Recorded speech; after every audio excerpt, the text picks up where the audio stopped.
Hello, everyone. I'm Ashley Rayner, librarian at NORC at the University of Chicago. Welcome to Mystery and Mayhem, a panel full of puzzles, clues, twists, and stories that keep readers guessing at every turn. I'm going to announce our authors. First one is Dinh, author of Ly-Lan and the Missing Tooth, published by HarperCollins Christian, about a little girl who loses a tooth and can't find the tooth fairy as well. Kat Flores, illustrator of Mo and the Crow, The Mystery of the Lost Locket, published by McMeel, about a girl who moves across the country and finds friends of all shapes and sizes while solving a mystery. Richard Ashley Hamilton, author of Leo da Vinci Renaissance Kid, published by Mad Cave Studios, featuring the titular author and artist as he discovers a conspiracy that threatens to shake his whole world apart. And Gordon Korman, author of Sleepless, published by Scholastic, about five kids who don't need to sleep anymore and what they do with all their extra time.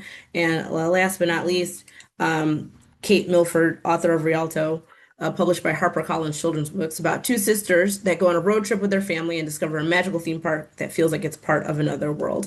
Hello, everyone. Welcome to the panel. So, of course, I have a million questions, so I'm going to dive right in. And my first question is for Kate, author of Rialto. I feel like histories of amusement parks is such a specific fixation that I have to ask you where your love of these magical places comes from. That's a good question. First of all, thank you so much for having me, and hi everybody. It's really nice to meet you. Um, I think I fell in love with, I've always wanted to write, and I fell in love with theme parks early too. And I think I didn't realize until much later in life that those things are really very connected. I love reading books where the setting is like a character, and I love writing books where the setting is like a character. And the thing about a theme park as compared to an amusement park, like all theme parks are amusement parks, but not all amusement parks are theme parks. So, like, if you've got a park that has an overarching story to it, where you can sort of wander in and get a sense that, there is a story to the rides that connects it to like the spaces that you're moving through. And some of the really great theme parks, like you can wander around and even in between rides, you can find hints to the world that the is has been built around you. And from a really early age, like I grew up going to like King's Dominion in Virginia. I lived in Maryland. We had family who lived right outside of Ellisburg, Pennsylvania, where Knoebels Groves is, which has been around for over 100 years. Um, and I love going on rides, but I also love just looking at the space and looking to see if I can figure out what the story is being told. And there are a lot of theme parks that do that really beautifully well. And so I like that idea of going into a place and feeling like you can explore it. And so when I write about places like Nagspeak and the Green Glass House books, like that, in fact, my husband and I joke that that city is a sandbox for me to play in. And when I was writing Rialto, I was very much thinking about like, yes, I want to write this very magical theme park, but also the town and the things that are in it. Like it's selfish, but like when I write a place like that, I'm hoping that it'll be a place I will want to return to and find out what other stories there are and what other adventures can go on. So, yeah, I think it took until this book where I was like, oh, that's why I like writing places like that. Oh, that's why I'm the kid that like when we go to Disney World, I want to go on the rides, but I'm also really happy to sit in a corner where it looks like, you know, the the things that are built to look like buildings, but if you opened a door, there's really nothing there. But I like to imagine what should be there and imagine that if I turned a key right, I'd open that door and I'd be able to walk through. Um, yeah. I love doing these panels because I always learn something. I did not know that tautology. So thank you so much for sharing that with me. And I imagine there's like degrees of to which people who design these things would agree to me or not agree or agree or Yeah, not. But like I think if there's like an overarching story that unifies it, that's so whether cool. you need to identify that or not to enjoy it kind of doesn't matter. But if someone went to the trouble to inventing a place that has a story behind it before they started sticking in the roller coasters and things, and those are the parks where like when you're in the queues, there's like cool stuff to look at. And like you find out about the fictional designer of this roller coaster that's actually his attempt to create a shuttle that goes to space, but actually, that's the kind of stuff I nerd out on. I love it. Next question is for Richard Ashley Hamilton, author of Leo da Vinci Renaissance Kid. Why did you decide to reinvent, see what I did there, one of the greatest inventors of all time? I believe Leonardo da Vinci was a big fan of wordplay, so good on you, Ashley Rayner. I don't know that we wanted to reinvent so much as reintroduce Leo. My co-creator Marco Matrone and I, we both realized we were lifelong Leonardo da Vinci fans, not just of him as an artist, but he's also like one of our favorite human beings ever. And kind of the more we looked into his life, the more we realized, we all think of him as this world famous artist with these great masterpieces, but he was a bit of a misfit too. In his early days, he was redheaded, left-handed, a vegetarian, and later in adulthood, and an openly, proudly gay man. None of those things were super popular back in his day, and he was, sort of too big for his hometown of Vinci, but alternately too small for Florence, where he went to do his apprenticeship and really learned a lot of the tricks of the trade and his craft. So we that it was important to us to convey that to Leo. I thought it made him super relatable to today's kids. His world, his time in the Renaissance is actually not so different than ours, and we would talk about examples of that later. It's closer than you'd think. It's kind of freaky. And I think the last piece of the puzzle for me was when I was a young man. I was lucky enough to go to Italy with my family, and we happened to visit a museum where they had an exhibit of the Leonardo da Vinci's actual sketchbook pages. And they were sandwiched between two pieces of glass, so you could see them front and back. You could read his sort of infamous backwards handwriting. But for me, for my background as like a comic book fan, I just saw these pages with art and words. And when they came together, they presented a greater meaning. And what is that if not a comic book? And so for Marco and I, we were like, we can't recreate Leonardo da Vinci's artwork. That's impossible to do. But what we can do is try and remix it and represent it in our favorite art form, comic books, and hopefully just give people a different look at this master artist when he was kind of this young, punky kid. I know when I was a kid, I did not like history class, and I feel like reintroducing things in this way can show kids what it was like and how relatable this man from like hundreds of years ago can be. So that's a really cool way to do it. Thank you for sharing. My next question is for Hadden, author of Ly-Lan and the Missing Tooth Fairy. I have a 9-year-old. She still puts her teeth under the pillow for a visit from the Tooth Fairy. I don't know where she is in her thought process about it, but I think she just wants the money. So I understand her thought, where she's on that. Why is it important for kids to believe in stories like this? Well, first of all, I just love that your daughter like still like believe in like the rewards of like having having loose teeth, But I just think that childhood is just so filled with magic. And I think that like as we grow older, and especially children nowadays, like there's just so much pressure to grow up so quickly. And for me, as kind of just years of being in the elementary classroom and having like my own children, I just cherish and love like the magic and the mayhem of like childhood so much. And so, what better way, than to like take something so magical and add a little mayhem to it. And it actually was inspired by, by my daughter. At the time, she was in third grade. And it happened. And I just thought, there's something here. Let me dig a little bit deeper. And this was like how it came to be with this plot line for the third book, because initially it was something else. But then it happened to us in our family, and so I went back to the publisher and I was like, please, please, please, please, please, because and I was a little bit of like causing the mayhem myself, but I just think that like for Ly-Lan, it's just so important for me to capture that imagination, that big imagination that she has, and merge it with the creativity that she has, and bring in her friends, and bring in her librarian, and bring in her family, and just bring in like the whole entire like school bus with all the kids, and even the bus driver.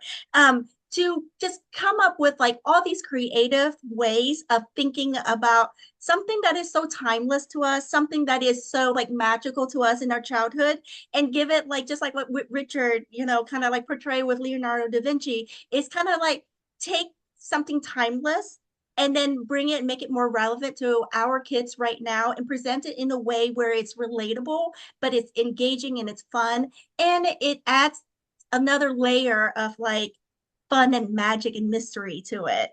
And so that's kind of what I wanted to do with Ly-Lan, and also give her like the power to kind of reshape some of the things that she's heard, with like, where does the money come from? With like the tooth fairy, how does she get this money? And then with sayings like, well, money doesn't grow on trees. Well, do they really, or do they not? Like, we don't know. And so those are like kind of the things where like I think about as like a mom and as an author. It's just when I hear things about childhood and I try to capture the magic in a way where I can package it all together into like stories where it makes children want to continue to love and believe in that magic of childhood. So, I was just telling my daughter the other day, don't grow up too fast. It's right, because just being an love adult it. is a scam. Yeah, there's no, it's not as much fun for Mm-hmm. sure. And this question is for Kat Flores, illustrator of Mo and the Crow, The Mystery of the Lost Locket. Did you, obviously it's in the title, so crows feature into this book quite a bit. Did you do any research into crows while working on the art for this book? Was there anything fascinating you learned? Yeah, for sure. I gathered so much photo reference actually. Something I learned from Scout Louis, the author, is that baby crow's eyes are blue and that their mouths are pink, which really caught me by surprise. She shares this fact with Mo when she first sees the crow on the fire escape. Before working on this book, I didn't know a lot about younger crows. But when working on the design for the crow, I referenced photographs of crow fledglings. And I'm actually a bird person, so I already knew quite a bit about crows going into the project. I think the most fascinating thing about crows, in my opinion, is actually shared by Mal, one of Mo's friends back home in California. Mal tells Mo that crows are smart and can use tools and can even remember people based on their appearance, which I was amazed when I learned this.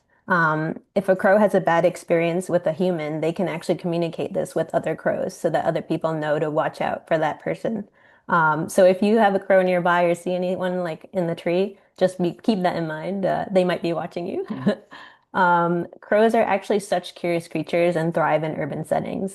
They're very much like New Yorkers, energetic, social, and loud at times. They're opportunistic and adaptable, which makes them like pretty relatable to us. And I find that it was a really great time that I had when I was researching this project. I'm laughing because I know people who can't tell other people apart, so it's funny that the crows can do it, but not like people. So I love that. My next question is for Gordon, author of Sleepless, Gordon Korman, excuse me, author of Sleepless. I love this book because I'm a terrible sleeper. I'm really bad at it, and I've often dreamed about what I would do if I didn't need to sleep. Obviously, the answer for me is play more video games, but the kids in this book are much more forward thinking than I am. Where did your idea for the major mystery of Sleepless come from? Um, I guess my first thought of it was that these kids would have this really kind of paranormal thing happen to them that basically we spend a third of our lives asleep, and if we don't get that sleep, we're exhausted, we're tired, and suddenly it's not that they can't sleep, they just don't, right? They used to sleep, and it's now something it was just no longer a part of their lives. So my first focus when I was kind of dreaming up the book was how scary this would be for a kid to suddenly, am I sick? Am I a mutant? Is something really, really bizarre happening to me? But then, when you're writing a middle grade book, it always comes down to like, how does this affect like real kids in their day-to-day lives? And their day-to-day lives are always kind of funny, and there's a way more of these sort of gritty details of getting through the day. So it became like, what would you do if you had 8, 9, 10 more hours than everybody else? And I guess from just an aspirational angle, right? How cool would it be that you suddenly have this mechanism where you could be kind of good at whatever you wanted to be, right? If you wanted to be the fastest runner, you would just spend all that extra time running. If you wanted to be a singer, you could train. If you wanted to be good at video games, you could level up. You would have more points. You no matter what it is, you would be able to compete with and probably outpace all of your friends. And part of it made me think like this is a really weird, scary thing happening, but at the same time, it definitely has its advantages. That was one of the things I really liked about the books because the kids do go through this time where they're like, is this good? Is this bad? Should we keep what? Should we fix this? Should we not? And so I thought that was a really interesting tension to have for the kids.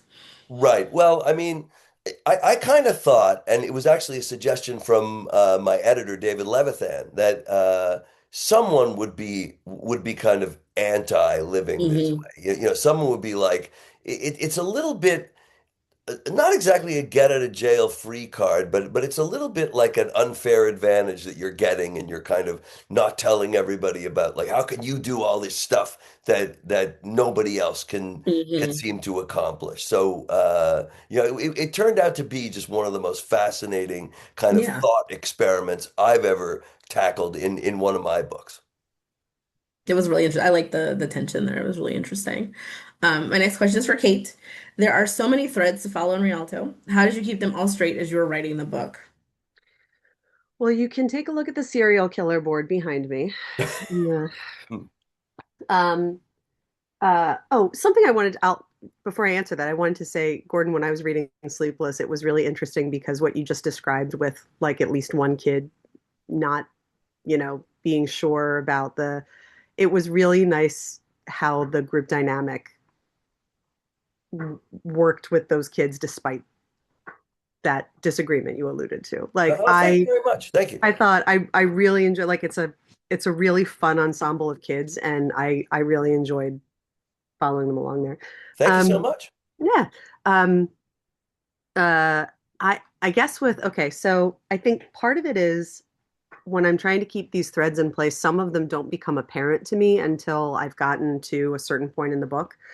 So I went through three almost start to finish, toss out the draft and start again with this book. Um, and so certain things stayed and certain things got jettisoned. And then in the final version, it was like, oh, wait a minute, wait a minute, wait a minute. This thing that I thought, this scene that I thought meant one thing in this version now has the capability to mean something totally different here. And so there's a pair of characters that the girls meet at when they begin when they're coming into the town. They stop at a gas station and they meet a pair of characters who in the first draft were just there to say this place used to be amazing but it's really not anymore, and to like give, because I love maps and brochures for theme parks and things, to give them some maps and brochures and stuff that would later be relevant to them with the plot. But then in the final version of it, all of a sudden I was like, oh no, I know who those people are. Those people are not who I thought they were. And so then that's like a level of, rewriting to make sure that they're sort of knitted through it and that it makes sense when you finally understand who they are. That you get like a sort of satisfying full circle moment. But I had no idea when I even that scene, the initial scene where the girls are driving and they stop at this gas station, has existed from the very beginning, but it took like 6 years before I figured out exactly what the implication was. So I didn't have a thread on the serial killer board about that.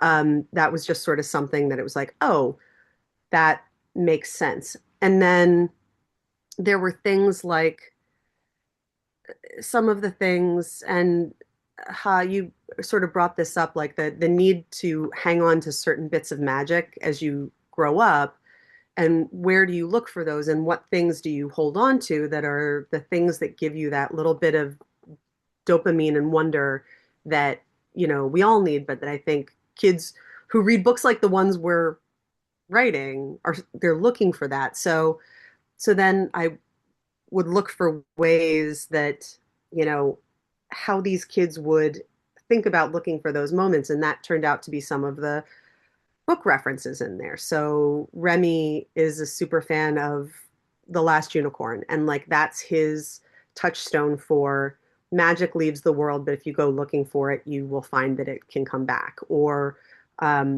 Ivy, who is a mystery reader and is looking for ways for the world to be logical, even when in her own family unit, she can't figure out how to be the big sister her little sister needs.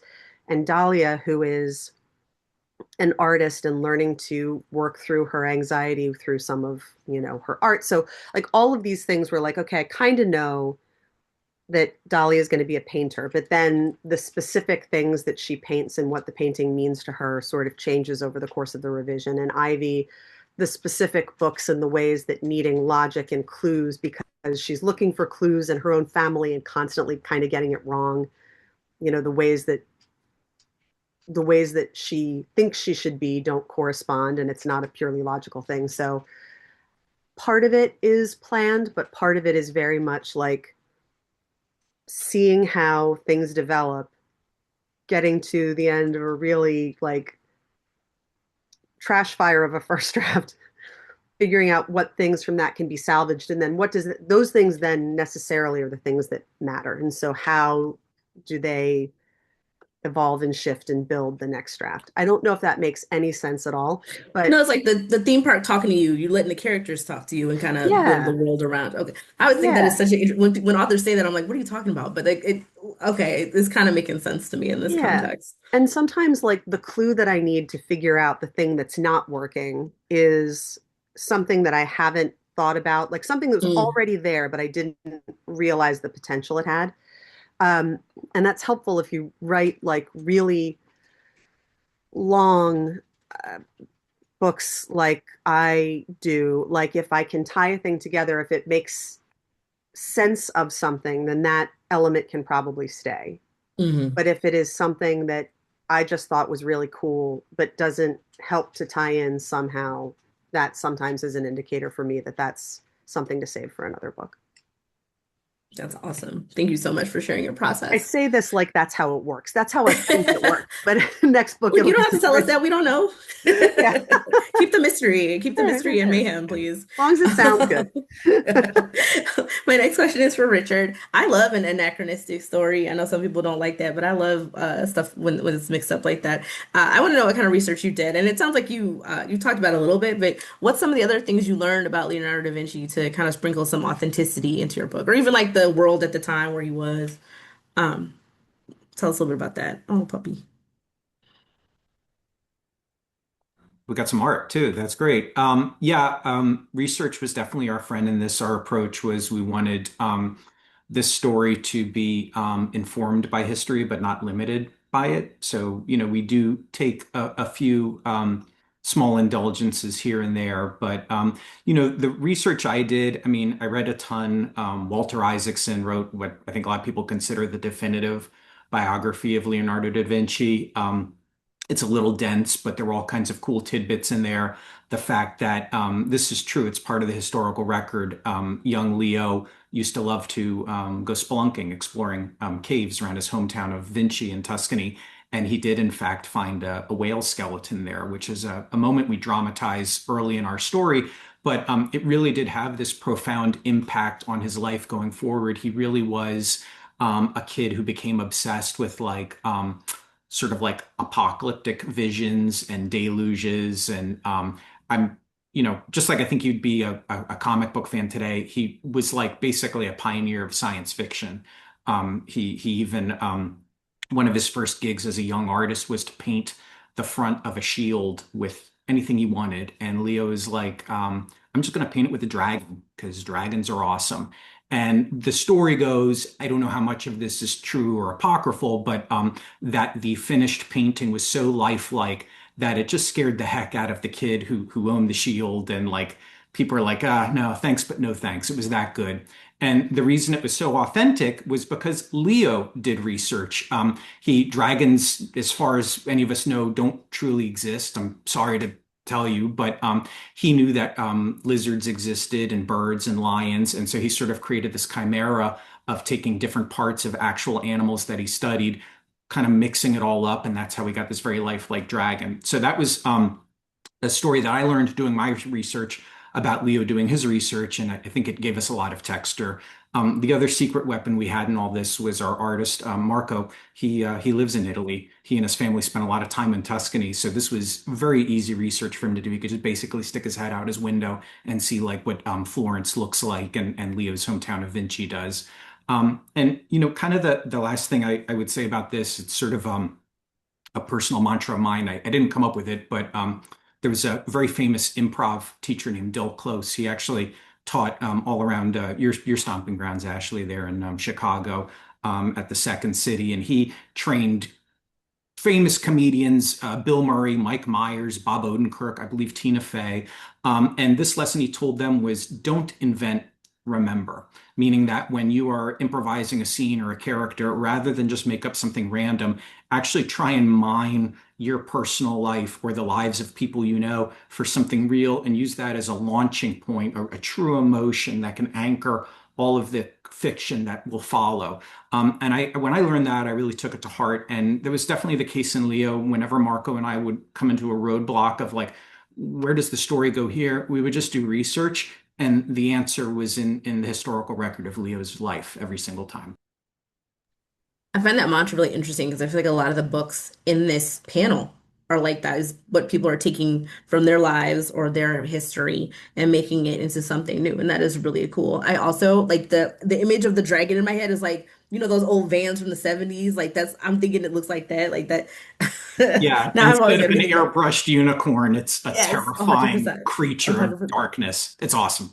That's the vibe I'm getting from young Leo. I love it. My next question is for Ha. I appreciated the Vietnamese words throughout the story. Why did you want to include them for younger readers? And I want to tell everyone too, there's also, if you Google her name, you will see like a video of Ha pronouncing them, and it's really fun to try. So, but why did you want to include those Vietnamese words in your book?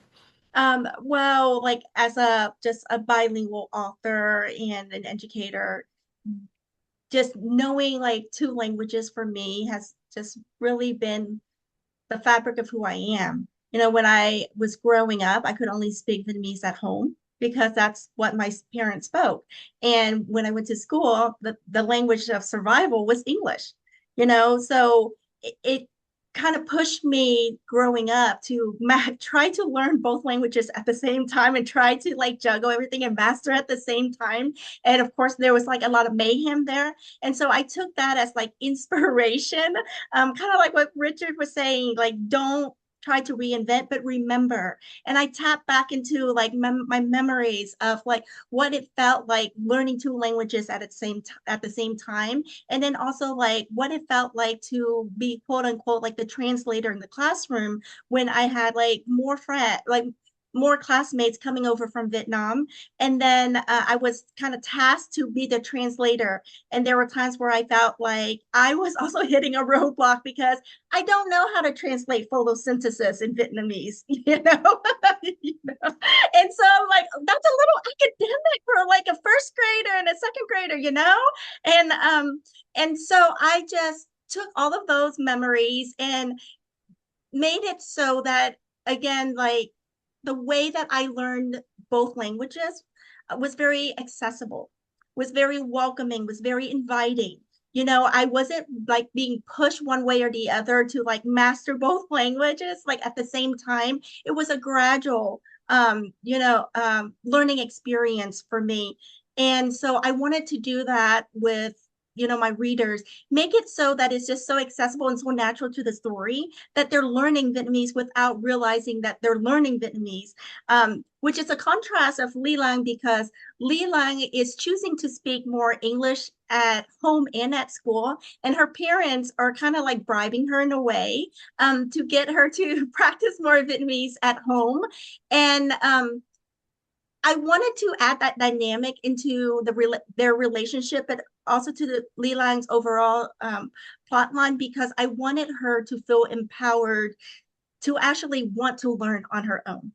And so when Quinn, the new classmate from Vietnam, comes over, and now Ly-Lan is tasked to be the translator, like I was, Ly-Lan is kind of like faced with this challenge where she had been resisting to learn Vietnamese for such a long time by her parents, but now she's using that opportunity as a way for her to make friends, but also really try to learn Vietnamese as well and try to grow in it. So that's what I wanted to do for the readers is expose them to it, make it inviting, make it so natural that when they're reading, it doesn't really hit them that they're actually learning Vietnamese, but they are. And there are actually multiple videos of me on Google if you if you search, because this is the third book of the series. So for each book, I've done a video to just go over the Vietnamese word in the books and just to go over the pronunciation and what they mean and say it so that the readers can hear it being spoken, and make it so that they too can practice and make it inviting for them too, because language should be, so accessible and inviting to all the children and everyone. Yeah, I think that is successful because I thought it was really sweet how everyone helps the new kid like, understand what's going on. And I was like that sounds like a really beautiful classroom to be in if everyone is like helping out. And I Um also wanted to add that like I wanted to make sure that Quinn was also teaching the kids things yes. too, because Yeah. she herself advocates for herself and she herself has something to, offer the Hmm. classroom and her classmates as well. Yeah, she talks a little bit about like, oh, well, I don't put my teeth under the pillow. I bury them. And everyone's like, wait, what? And but that's just like a cool cultural exchange that they have. And it's just like, oh, okay, that's cool. Now we're going on to the next thing. It's not like a weird thing. It's just like, oh, this is now we're learning about someone else. And that's a cool way to be, I think. So my next question is for Kat. New York is probably one of the most famous settings in the world. How did you try to convey the city's unique energy in your illustrations? And I think we're going to see one of them. This is I think it's the Metropolitan Museum Yes, of that's Art. the Met. Yes, Oh, sweet. I wonderful. can Yes, remember. thank you. That's a great question. Yeah. So I referenced a lot of my own experiences when thinking about how to convey New York City and the places that Mo visits throughout her adventure in New York. And I have like very fond memories of visiting places in New York City for the first time, that Mo also visits in the book. Like as you can see pictured there, the Metropolitan Museum of Art. I wanted to share that same energy of someone visiting the museum for the first time with the reader. And funny enough, actually, there's an illustration of Mo and her mom in front of Isamu Noguchi's Waterstone at the Met. And it's based off of a memory that I had when I saw the piece for the first time. Um, there's a warm wood screen in the space and light-colored rocks, and there's a main stone structure, and there's just a memory I have of the serene like dribbling of water that you hear when you're there. It's very like calming. Um, and actually, a lot of the book takes place in Manhattan's Chinatown, which I was able to pull from my memories as well. There's the small streets, the colorful buildings, Columbus Park, the sounds, the very many delicious smells, and I had all of this in mind when I was working on the artwork. So the front cover illustration and one of the interior illustrations is actually based off of actual streets in Chinatown, and I have actually the book here with me. So this is I referenced a street in Chinatown for this and the colors as well. Um, so the book starts out with Mo and her mom, and they're eating dumplings in their new apartment. And I actually based these dumplings and even the specific takeout containers off of a dumpling shop called Fried Dumpling, and it's on Moscow Street. And I like to go there whenever I'm in the area.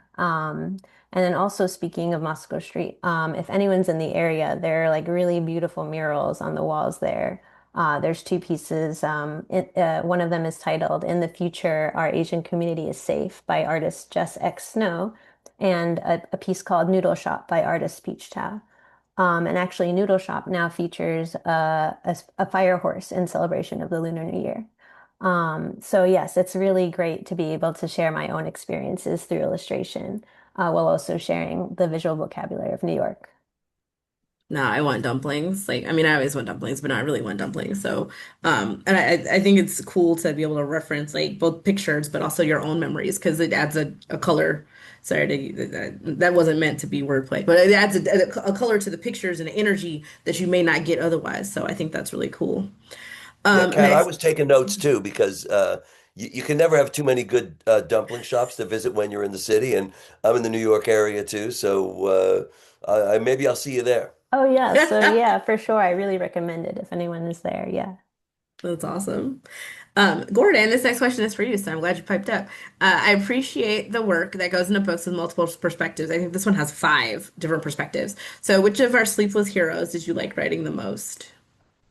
Um, I mean, I always hate like the favorite questions. It always feels like you're choosing a favorite kid. But the character of Levi was the one that really I think was maybe the most fun to write. So he's the one who's just decided to use his extra hours to be a social media star because he's got all this time to post all night and to explain why his posts are coming at like 1 in the morning and 3 in the morning and 5 in the morning. He sort of takes on these personas of social media people he invents in Hawaii and Japan and all around the Australia, like all around the world, Great Britain. But I sort of feel like, it does take an incredible amount of time out there on social media to just get enough stuff out there that you start to pick up followers and build this gigantic following. And it's really, really difficult to do unless you happen to have this ginormous advantage of being up all night. As someone who I love social media, but I don't get on it as much as I used to. But like, yeah, the people that are really on there, I'm like, I don't know if I want to be you. I don't know if this is like something that I want to aspire to. So yeah, it's definitely like a different world for people who are like hardcore Right. like that. Well, Levi has sort of four online Yeah, that's right. personalities, and my favorite I do have a favorite of the four, and it's this guy he calls Gripester because Gripester is just it's exactly He's what just a you hater. expect a guy named Gripester to be. But in a lot of ways, if you've ever spent time on like Twitter and I mean they're just everybody's a Gripester, right? Everybody just spends all their time complaining and tearing stuff down and being kind of curmudgeonly.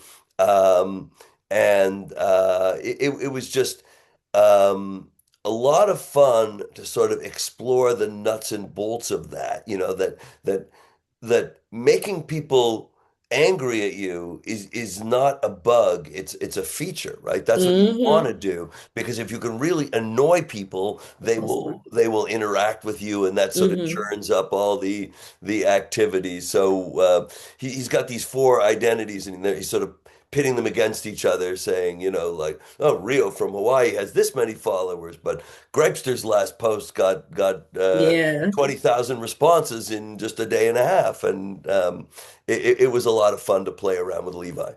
That's so crazy to me because if any post of mine ever breaks containment, I'm just like I gotta shut it down because it's too much. So it's funny to see someone like this is what I want, that's crazy to me. I get it though.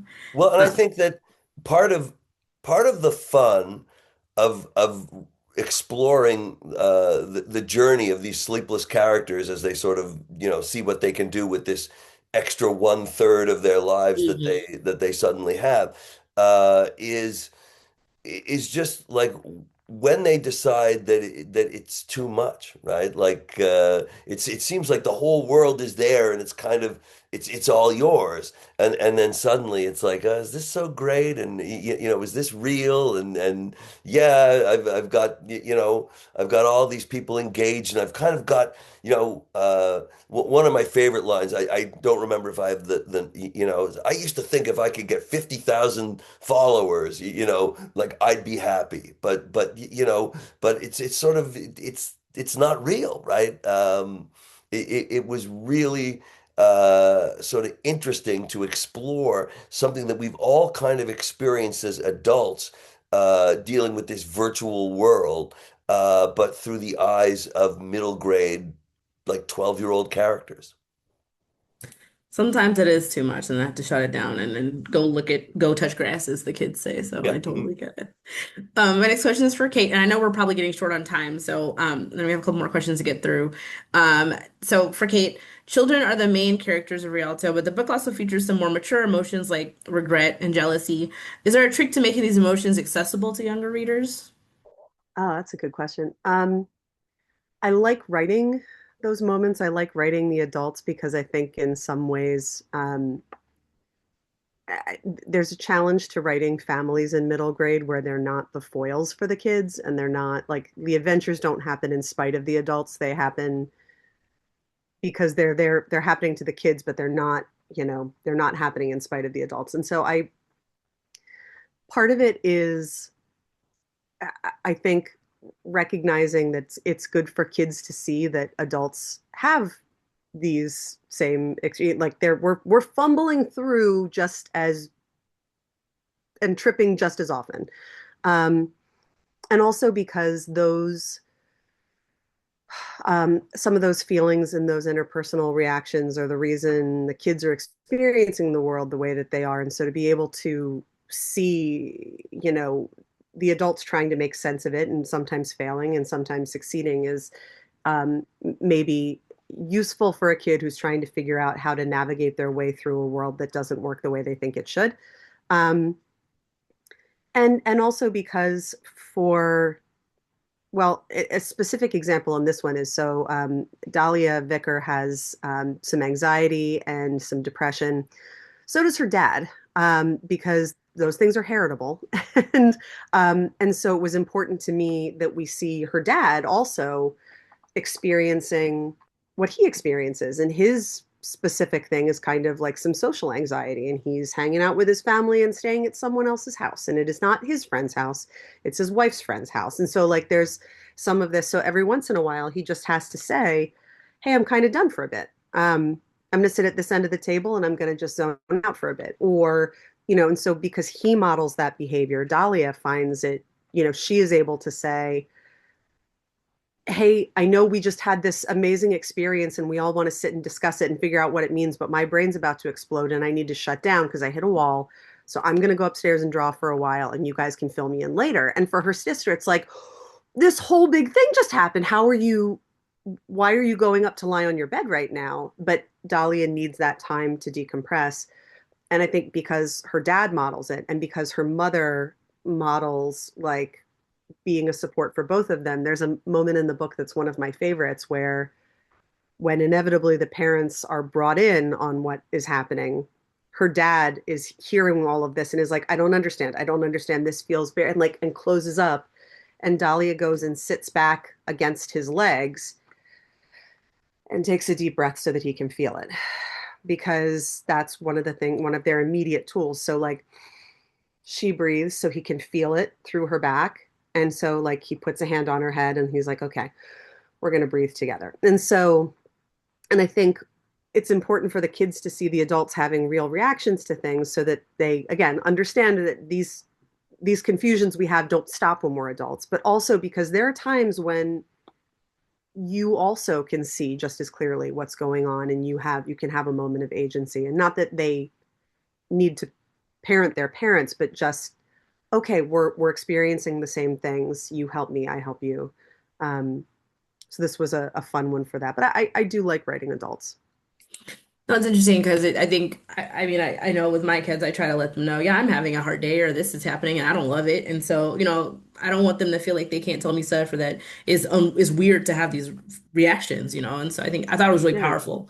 The yeah, fact that they were both going through it, but they were going through it together and everybody was trying to understand how to manage it for and help them cope. And it was a really cool I really liked that part of the book, honestly. I know it was like not the magic, but I thought it felt real to me. And I'm I glad thought it to was hear good. that. Yeah. We do that with like, my kids are gonna get some portion of my weird brain chemistry. So like we do a lot of talking. Like I Yeah. said to my daughter today, I'm like, hey, I got a short fuse today. And Yep. it's not your fault, but it's happening. So like let me let you know and you let me Hmm. know. And yeah, it's Yeah, I just important. got to talk about it. Yeah. My next question is for Ha. Talking about adults, I enjoyed the voice of this book. It's very kind, especially the little asides to the readers. There's a scene, I think we have a picture of it, where Ba, Mhm. um, Ly-Lan's dad lets out a big belly laugh. Adults do Mhm. this when they think kids are hilarious. How did you develop the tone for Ly-Lan and her friends? I think like one of the things I found myself doing a lot as like the youngest of like six siblings. And just that I had to learn how to read like my older siblings and my parents really well, to kind of just like navigate and kind of like survival of the fittest, when you're like the youngest, trying to read the room and trying to read the adults to see like, oh my, is this a good time for me to ask if I can turn on the TV? You know what I mean? And so like I did so much of like my childhood, just observing, like my family, just being like the youngest, that it stayed with me. It taught me to be very introspective, but also like communicate and ask for the things that I want, and while also be somewhat pensive and intentional in like my ask, because it can go like one way or the other because it really depends on the situation and on the day, like whatever is happening in the family.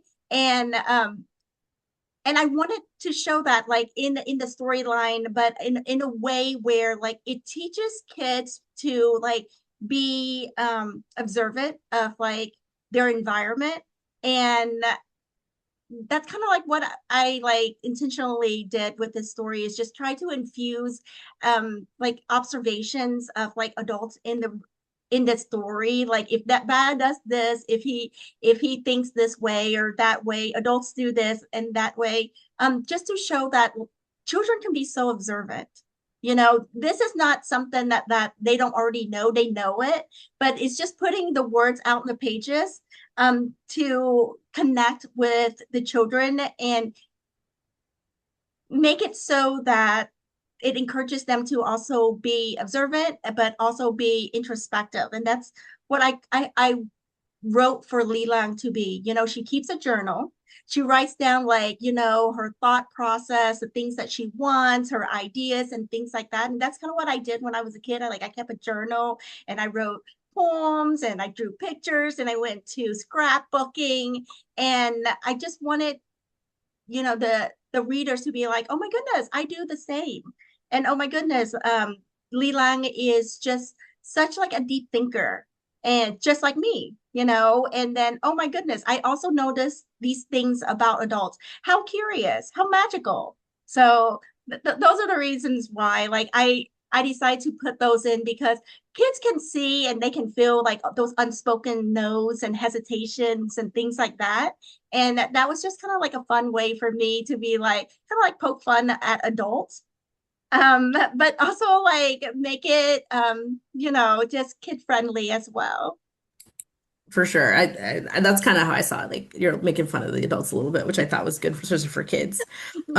I wanted to ask a question. We got 2 minutes left, so I want to ask a quick question of Richard. This is actually the second panel that we've done together. I know you've worked with the same illustrator, Marco, for at least another book, Detective. Can you give us some insight into what your process is like with Marco? Do you tell him how you envision the characters? Is it all him? Like, how does it work? It's actually our fourth project, and Oh my God. we're doing a Sorry. fifth now. We're working on the sequel, Detective. No, thank you Yeah, for yes. I'm asking the so excited. question, and thank you for letting me talk about Marco, because he's obviously a close collaborator, but we've also become dear friends, even though we've never met. As I mentioned, he lives in Italy, but I'm hoping to travel there this summer, so hopefully we'll get to meet. The collaboration is just for me the best thing about comics. We just get together and talk, on a Zoom like this, or just text each other on WhatsApp. We're usually recommending weird European comics to each other, but in between, we try and talk about this stuff. And I give Marco ideas, and he gives me back sketches, and the level of kind of detail and nuance that he puts in the sketches are always so revelatory. They always just kind of make me want to step up my game. They unlock a whole bunch of other story avenues that wouldn't have existed if it weren't for Marco. Another cool thing about him is that unlike me, he's not a dyed-in-the-wool comics fan. He kind of came to comics late in life.